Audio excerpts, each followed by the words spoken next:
Funko Pop and itch.io have gotten into some beef online. So all of this starts out with this tweet that itch.io put out on December 8th, writing, "I kid you not, itch.io has been taken down by Funko because they used some trash, quote, AI-powered, end quote, brand protection software called Brand Shield that created some bogus phishing report to our registrar, I Want My Name, who ignored our response and just disabled the domain.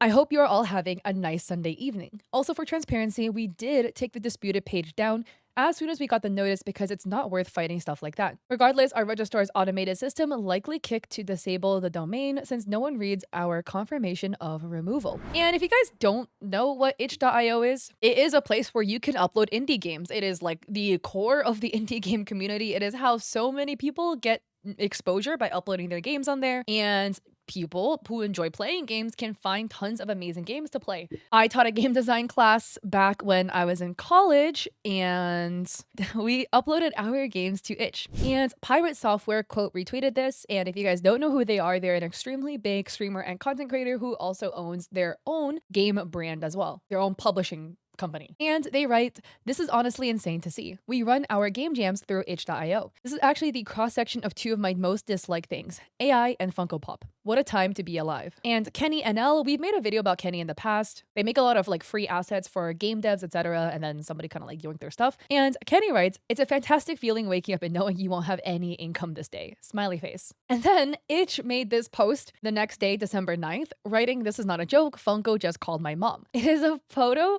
and it looks like kind of like a Google screenshot, like a call, right, log that says, "Mom, mom, mom, mom, got a strange call from a company about accusatory statements on your social media account. Call me." And Pirate Software comments, "Insane behavior if true." And Itch writes, "Congrats on your reward, by the way." So again, we don't know how true this is. Could be true, could not be true, and could just be a joke to make light of the situation. But it did go extremely viral, garnering 168,000 likes. And Brand Shield, the other company that's involved, writes, "We want to address recent reports surrounding a website takedown. Brand Shield serves as a trusted partner to many brands. Our AI-driven platform detects potential threats and provides analysis, and in this case, an abuse was identified from an itch.io subdomain. We identified and reported the infringement and requested a takedown of the URL in question, not of the entire itch.io domain.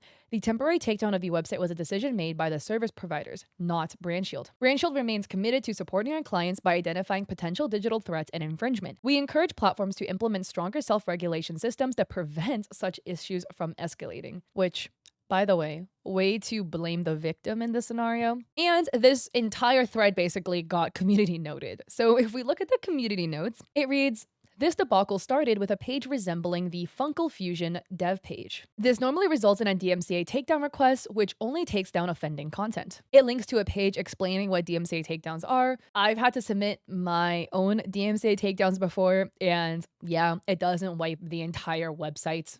It just wipes offending content." Then the community notes reads, "Itch.io states the site went down due to false, quote, phishing/fraud claims. Those claims get sites taken down." And then in one of the other posts of the thread, the community note reads, "Entire domains do not go down on the basis of copyright takedown requests of an individual URL. This is the direct result of a fraudulent claim of malicious activity. The page in question has already been taken down. The, quote, self-regulation, end quote, has already done its job." That's in reference to Itch's tweet, referring to the fact that that false page had already been removed. Let me go up.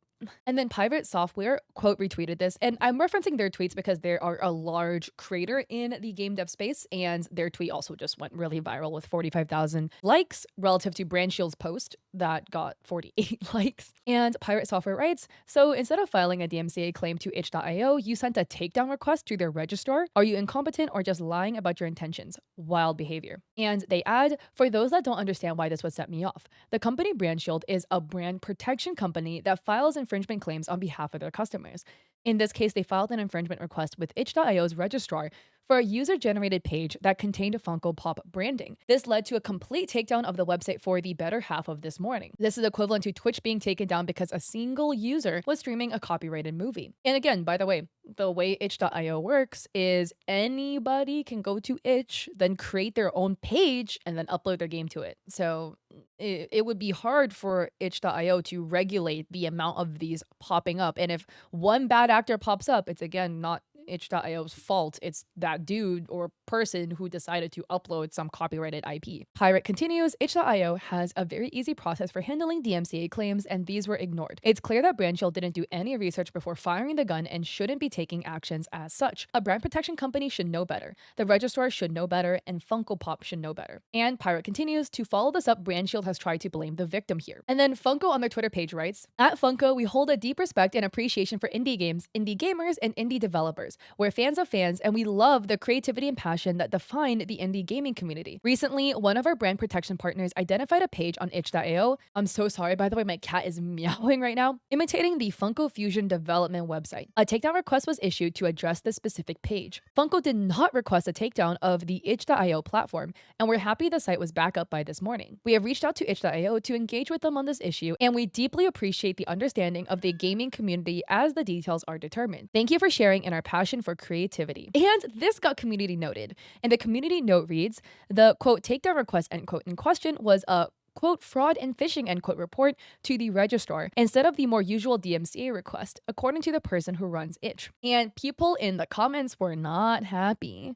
Christopher Price writes, lots of words to not say we are sorry about this. Liger0 writes, you're not supposed to issue a takedown request to the registrar in the first place. Forgetful Hatter writes, yes, you're sorry you got caught, brands. How tragic of you. Makes me wonder how many times you've done this to lesser, smaller sites that couldn't put up as big of a fight. Spooky Lord writes, this is a whole lot of yapping here without an apology. And Vexus tweets writes, so you can just say we're sorry instead of typing up a word salad. Heart. And honestly, this is just really sad to see. Itch.io is a site that is very, very pinnacle for the indie game dev community and has done so much for gamers and game devs. And it kind of sucks that you see a big company kind of flexing their muscles and pulling strings to essentially like bully a platform that is just doing good for the game dev community. Again, Funko is completely in their right to issue a takedown request for that page specifically that was infringing on their IP, but there's a right way to do it and a wrong way to do it, and that is like the equivalent of, I don't know, going to like a boxing match, but then you pull up with like a tank and some nukes. Like, we're not playing in the same leagues here. And honestly, it really makes me wonder again, like what that last commenter said, right? If this didn't get so much public outcry from people on the internet, we can't know for certain, right? Because what's done is done, and this has been reversed. But would they have, kind of turned a blind eye and been like, oh, they're gone? Or would they have recognized, oh, we kind of went too far, and then let's correct this because we were wrong. We're sorry. There was no sorry. We never know for certain, but it's never cool to see that. And at least itch.io is back up and running again. So if you want to find cool indie games, and there's a lot of amazing games on there for free or really low prices, you can go check out itch.io and let me know your thoughts in the comment section down below with respect. Again, if you like this video, I appreciate it if you liked and subscribed. I also have an Etsy shop in which I sell Twitch emotes, overlays, stuff like that. And I also have some free ones on my Coffee as well. And I also stream on Twitch 3 days a week, Mondays, Wednesdays, Saturdays at 6 p.m. PST. So I hope to catch you guys there or in another one of my videos. Peace.